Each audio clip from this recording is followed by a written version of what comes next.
Diaspora FM, le journal.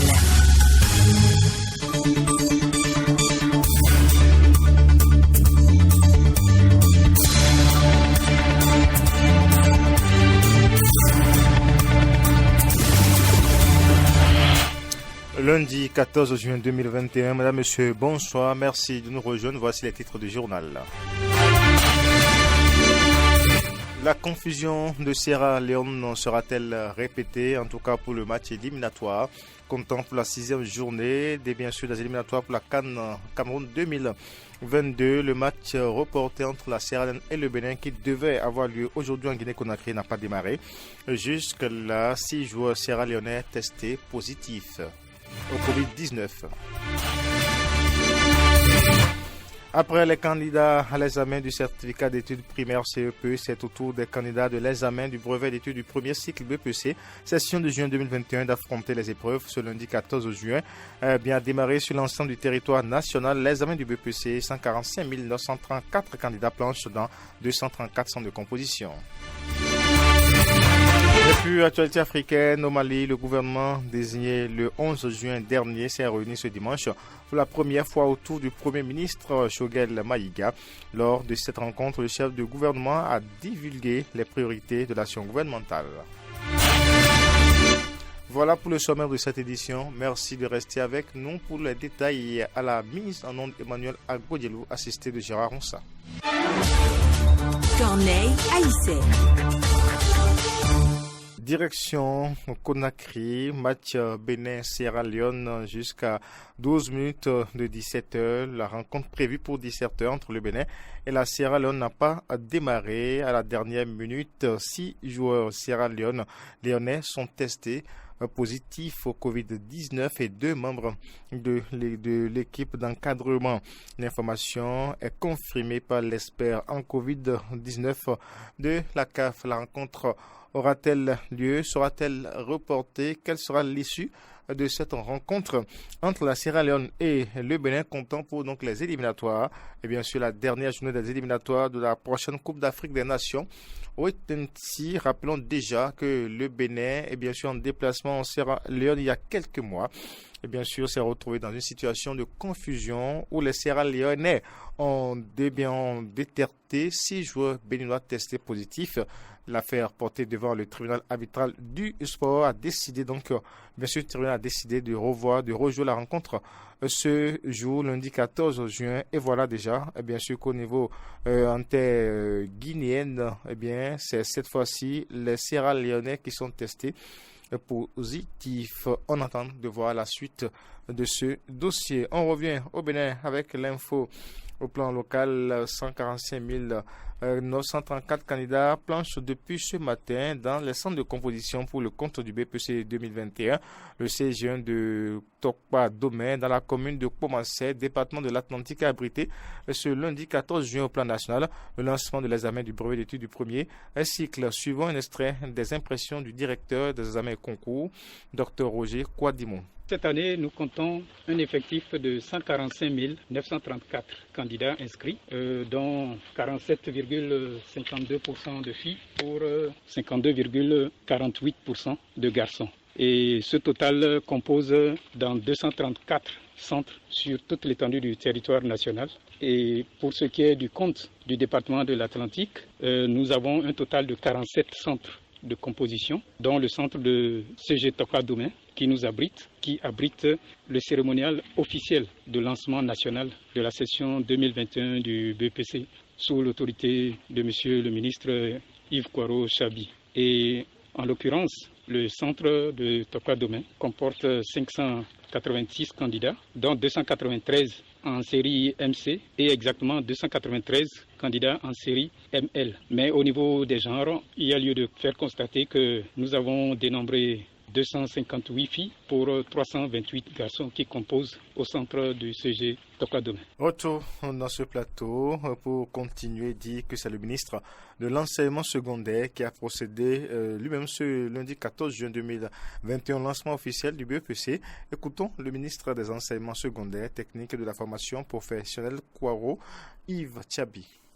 Nous sommes dans la logique du gouvernement qui veut que notre administration soit modernisée. Les examens s'organisent depuis peu dans cette logique. Vous savez déjà que les candidats ont réussi à s'inscrire en ligne. Vous savez que bon nombre d'opérations entrant dans le cadre de l'organisation des examens se sont faites également avec l'aide des outils informatiques. Je veux noter l'élaboration de la liste des surveillants de salle, la confection de la liste des correcteurs, etc. Et nous sommes dans cette logique de moderniser l'organisation des examens désormais dans le secteur de l'éducation. C'est une première et nous allons continuer.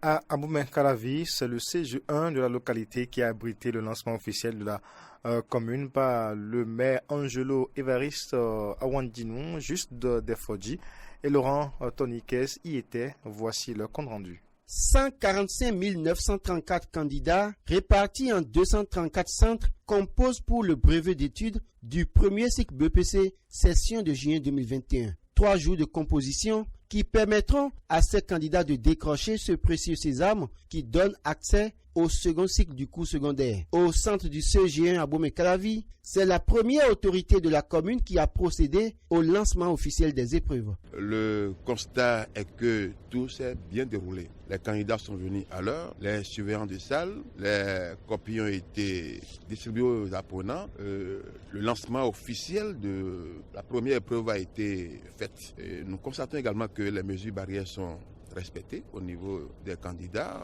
qu'au niveau des surveillants de salle. Nous avons trouvé une équipe pédagogique au point et rompue à la tâche. Environ 1300 candidats composent dans ce centre précise la chef-centre Karimatou Moudachirou, épouse Asokbadjo. Nous avons 1205 candidats, à savoir 605 série ML et 600 série MC. Nous avons 40 salles de composition. Karimatou Moudachirou Asokbadjo et le maire Angelo Évariste Awandinou ont prodigué quelques conseils aux candidats. Je dirais aux candidats d'être sereins. L'examen, c'est comme un devoir de classe. Ce qui change, c'est juste l'environnement. Donc, les enseignants ont déjà fait le massif. Ils les ont préparés pour le meilleur. Donc, je leur dirais d'être sereins et d'être conscients que l'examen, c'est comme un devoir de classe, ce n'est pas un concours. Le moyen peut être admis. Nous avons saisi l'occasion pour encourager nos enfants à travailler puisque cet examen n'est pas un concours, c'est pour l'élève moyen. Le plus jeune candidat à cet examen du brevet d'études du premier cycle BPC session de juin 2021 a 10 ans et le plus âgé 59 ans. On parle encore du déroulement du BPC, cette fois-ci dans le littoral. Le top a été donné au CG d'Antokwa par les autorités préfectorales et au municipal. Le préfet Alain Orunla et le premier adjoint au maire, Andis Robert Wandinou, ont officiellement lancé les épreuves à 8 heures. C'était en présence de Samson Oké. Reportage. 8 heures très exactement.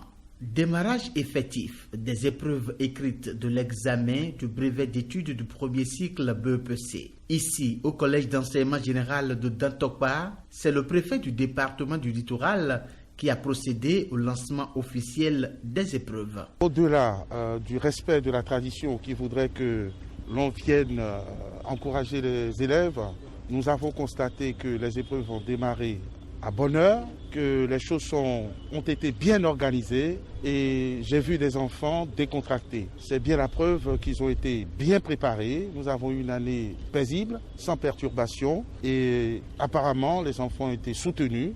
Monsieur le maire en a apporté témoignage, de sorte que nous sommes optimistes sur les bons résultats qui seront issus de ces épreuves. Pour le compte du département du littoral, les statistiques se présente comme suit. Dans le littoral, nous avons 14 993 candidats répartis sur 17 centres de composition. Parmi les 17 centres de composition, nous avons un centre spécifique dédié aux candidats à besoins spécifiques. En gros, ce sont les statistiques du littoral. À l'instar du collège d'enseignement général de Dantokpa, les premières épreuves ont démarré sans anicroche au collège d'enseignement général de Soruléré et de Bégamin, parcouru ce matin par la délégation préfectorale. Du littoral, on est maintenant dans le département du Koufo, c'est le CEG1 Clécamé qui a servi de cadre au lancement des compositions par le préfet Christophe Megbedji, qui a procédé donc au lancement du BEPC officiel ce lundi. Jonas Boti nous fait ici le point. Pour ces 3 jours de composition devant évaluer les 9 mois d'études de toute une année scolaire, apprenants, parents, enseignants et autorités du COUFO ont veillé au bon démarrage de l'examen du BEPC session de juin 2021. Des consignes aux surveillants de salle, à la remise des premières épreuves, en passant par les dispositions pratiques, le directeur départemental de l'enseignement secondaire du COUFO s'était assuré de tout. Si nous sommes à ce stade aujourd'hui, c'est parce que les apprenants ont été bien préparés. Depuis 1 mois, nous avons fini le programme dans les classes. Et ils ont utilisé plus d'1 mois pour les préparatifs. Tout est prêt et tout s'est bien passé. Et aujourd'hui, vous avez vu, les enfants sont détendus quand on est allé les voir dans les salles. Il n'y a pas de stress et ça montre que ça promet quelque chose de grand pour le département. Le préfet Christophe Megbedji remercie tous les acteurs de la bonne préparation pédagogique des candidats du COUFO. Bonne chance à nos candidats et à tous les candidats donc, du COUFO en général et particulièrement ceux de Clécamin. Je pense que cette fois-ci, le COUFO sortira le premier donc, du Bénin. Nous comptons sur eux. Et ceux qui seront encore meilleurs cette année seront premiers. Et il y a beaucoup de surprises encore pour eux. Le maire de Clécamin, dont la commune a abrité le lancement au niveau départemental, promet récompenser les meilleurs candidats du BEPC et des autres examens dans le département du COUFO. Je commence par remercier tous les professeurs, les enseignants, qui ont donné le meilleur d'eux-mêmes. Remercier tous les enfants qui sont impliqués à travers les révisions. Vous voyez, le BEPC, c'est un examen du niveau sérieusement national. Et je souhaite que mes enfants réussissent massivement, que le premier sorte vraiment du COUFO. 5 570 candidats, dont 2206 filles, composent pour cet examen dans 18 centres répartis dans les 6 communes du COUFO. On reste dans les départements du Mono-COUFO, 6 767 candidats, dont 3 222 filles composent dans le mono pour l'examen du BEPC dans 15 centres en dehors du centre des malvoyants et sourds d'Anglamin. C'est au CG1 de Commun que le préfet Bienvenu Milouin a donné le top des compositions. Suivez ici un extrait de ses propos et celui du directeur départemental de l'enseignement secondaire du Mono au micro de Jonas Boti. Avec le concours du gouvernement, nous avons eu une année apaisée. C'est le lieu de remercier les différents acteurs, les enseignants, le corps d'encadrement. C'est le lieu aussi de remercier les mécènes, les bonnes volontés qui ont pu accompagner en dehors de ce qui a été prévu par les établissements même pour les travaux de renforcement. Si l'année dernière, on avait eu de gel et quelques masques, cette année, chaque candidat a eu 3 à 2 masques et les flacons de gel hydroalcoolique sont là et chacun en fait usage comme cela se doit. Nous avons bon espoir que tout se passera bien et que la chance aussi va nous accompagner. Le BEPC cette année a une particularité, c'est la toute première promotion des enfants qui ont commencé la 6e sous le régime de la rupture. Et donc ce sont des enfants qui ont bénéficié de bout en bout du fruit des réformes engagées par les gouvernements successifs du président Talon, notamment la stabilité dans nos centres. Il n'y a pas eu de grève du tout, ils n'ont pas vécu ça. Et donc pour moi, c'est un indicateur de ce que les résultats de cette année doivent être meilleurs à ceux de l'année dernière. Parce qu'ils ont eu la chance de rester à l'école, d'être maintenus en classe et donc de suivre de bout en bout le programme pour lequel ils se sont inscrits. Comme vous voulez le dire, c'est un département déjà sur le pôle de l'excellence, depuis le CEP jusqu'au bac. C'est un département quand même qui reste toujours à la tête des pelotons. Et donc nous estimons avec déjà cette stabilité à l'école, le suivi des parents et la volonté affichée de tous les acteurs de cette chaîne qu'il n'y a pas de raison que les résultats de cette année ne soient pas meilleurs à ceux de l'année dernière. Le Bénin, à l'instar de la communauté internationale, a célébré ce lundi 14 juin la 18e édition de la journée mondiale du don du cœur, du don du sang. Cette journée permet de prendre conscience du besoin en produits sanguins de qualité dans le monde, mais aussi de reconnaître le mérite de tous les donneurs bénévoles de sang. En prélude à l'événement, le ministre de la Santé, Benjamin Nkwatin, a délivré un message dont voici la substance. Si le don de sang est un devoir citoyen, sa disponibilité en temps réel reste un défi collectif. Ainsi, je saisis cette occasion pour exprimer à tous les donneurs bénévoles de sang du Bénin, au nom du président Patrice Talon, la reconnaissance de toute la nation béninoise. Je profite aussi pour exprimer la gratitude de tous ceux et celles dont la vie a été sauvée grâce au sang donné. Je rends également un sincère hommage à chacun de vous, chers donneurs de sang bénévoles, pour avoir donné la joie à tous ces patients ramenés à la vie et à leurs familles à travers ce geste salvateur. Grâce à vos efforts, nous parvenons à disposer du sang de qualité et en quantité pour sauver nos enfants, nos sœurs, nos mères, nos épouses et nos parents. La demande en produits sanguins labiles dans nos hôpitaux est toujours fréquente chez les femmes à cause des complications liées à la grossesse et à l'accouchement, et elle est encore plus prononcée chez les enfants âgés de 0 à 5 ans à cause du paludisme et chez les accidentés de la route. Il nous sera difficile de satisfaire toute cette demande s'il n'existait pas des donneurs de sang en nombre suffisant. C'est pourquoi, à travers le thème de cette année qui s'intitule « Donnez votre sang pour faire battre le cœur du monde », j'invite toutes les Béninoises et tous les Béninois, surtout les jeunes, à semer cette graine d'altruisme et de partage partout et régulièrement. Devenez des donneurs bénévoles de sang, commencez jeunes, c'est mieux. Aussi, voudrais-je rassurer toute la population en général et les donneurs de sang en particulier que malgré le contexte lié à la pandémie de la COVID-19, toutes les dispositions sont prises par l'Agence nationale pour la transfusion sanguine afin de poursuivre les collectes de sang tant en équipe mobile qu'au niveau de leurs différents postes fixes de dons de sang. Dans le respect strict des mesures barrières, continuons de sauver des vies grâce aux dons bénévoles et volontaires de sang. On parle toujours santé. La plateforme des personnes âgées du Bénin organise demain une marche dénommée Marche du Cœur pour célébrer la journée de lutte contre la maltraitance des personnes âgées. Cette plateforme qui regroupe une quarantaine d'associations défendant les intérêts des personnes du troisième âge entend sensibiliser la jeunesse sur ces dérives à leur endroit et attirer l'attention des autorités sur l'absence d'un cadre légal pour encadrer la vie des personnes âgées. On écoute la vice-présidente de la plateforme Micro de Clémence Tonoukoy.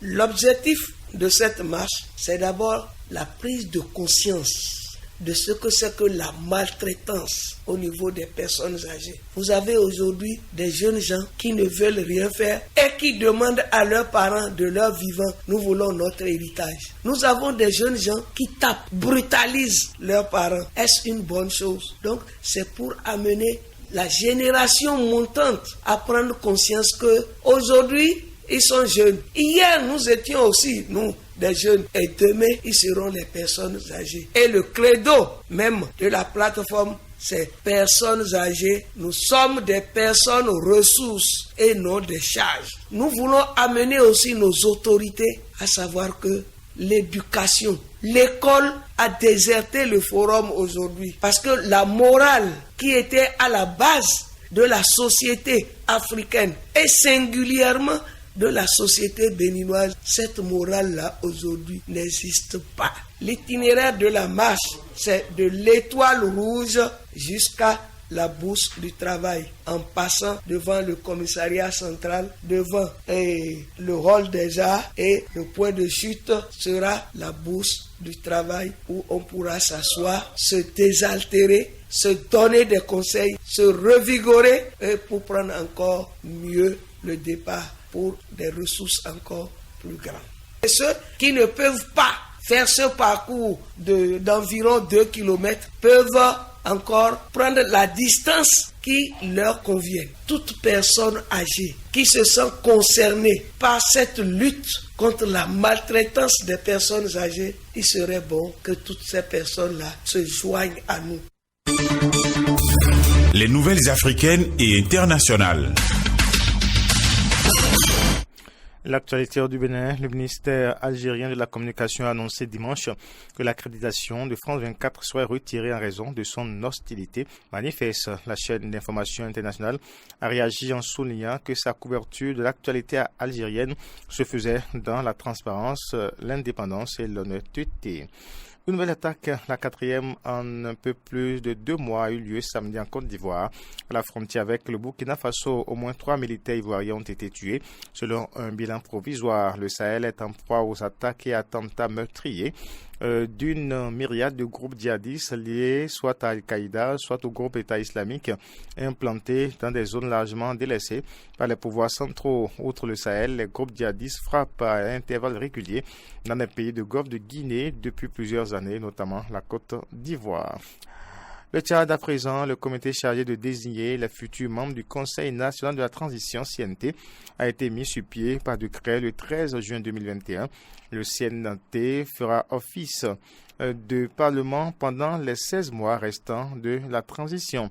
Les membres auront notamment la charge de rédiger la nouvelle constitution. Et maintenant, on passe à l'infosport.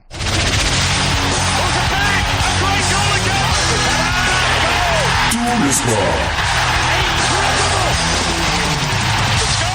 Match Sierra Leone-Bénin, situation confuse, oui, cas de Covid-19 positif chez les Sierra Léonais. La rencontre prévue entre le Bénin et la Sierra Leone pourrait ne pas avoir lieu ce lundi comme prévu. Donc, selon les dernières informations, plusieurs cas de Covid-19 ont été détectés dans l'équipe de la Sierra Leone. 6 cas au Covid-19 détectés chez 6 joueurs de la Sierra Leone et 2 membres du staff technique a annoncé ce lundi la Fédération béninoise de football. Nous rappelons que les tests TDR et PCR réalisés par l'ensemble de la partie béninoise sont négatifs, ajoute la FPF. Selon nos informations, la Sierra Leone conteste les cas positifs détectés dans son rang et serait sur le point de refuser de jouer le match. Signalons que l'État béninois a fait voyager 2 médecins biologistes pour réaliser une contre-expertise en cas de suspicion de Covid-19 chez les écureuils du Bénin. Initialement prévue pour le 30 mars dernier, la rencontre Bénin-Sierra Leone avait été reportée en raison d'une contestation par la partie béninoise des tests positifs de Covid-19 détectés chez 6 joueurs béninois. Avec la situation actuelle, le doute plane désormais sur la tenue de la rencontre ce lundi, laissant penser à un nouveau report.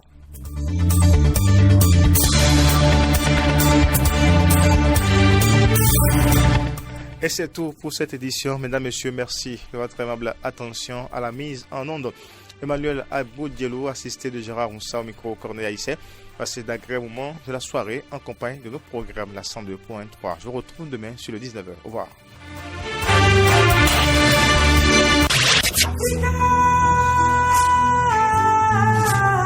L'Afrique dans toute sa diversité culturelle.